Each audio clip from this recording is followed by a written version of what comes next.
Chapter 3. Curate a comprehensive plan, the RCOCO strategic planning process.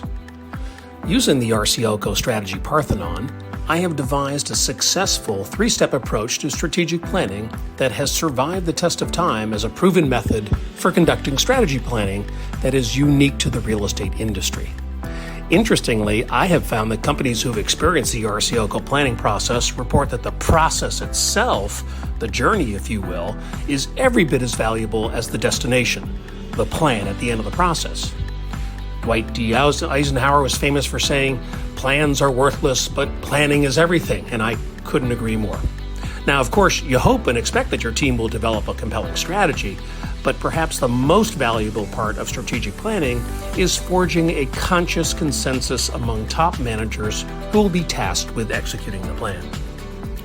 The RCOCO planning process includes three distinct phases. Phase 1 is discovery, and this is pretty much what it sounds like. It is discovering what are the important issues that the company needs to address, and it provides the analytical framework and market context for the strategic plan. This phase typically involves forensic financial analysis into the company's performance, both good and bad, and a SWOT analysis of key internal company strengths and challenges, and potential external threats and opportunities. This is also where the company can solicit input from others in the company, evaluate future prospects of its geographic markets, and examine its competitive positioning against its peers. This creates vital context and background for the next phase of the strategy process, formulation. In this next phase, strategy formulation, this is where the company begins to design a strategy hypothesis in each one of the elements that make up the RCOCO strategy Parthenon.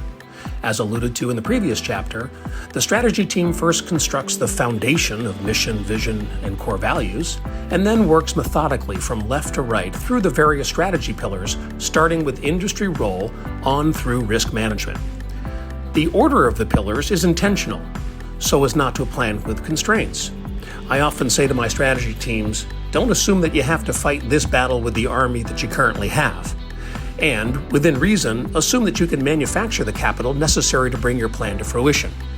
Your strategy team does not want to begin the planning process assuming that it must execute its plan with the organizational capabilities that it currently has, nor limit itself to the capital to which it may have easy access. No, better to determine what the company wants to achieve based on market opportunity, and then decide what organization and capital it needs to be successful, instead of starting with limitations.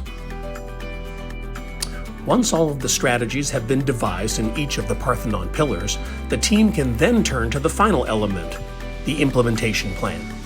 In this step, the strategy team, and often others in the company who will be tasked with executing the strategy, translate the strategy into actionable implementation business plans, defining what exactly needs to get done by whom with specific deadlines, objectives, KPIs, and necessary resources. The next chapter is the first of our 4 case studies in the book of companies that have faced strategic challenges.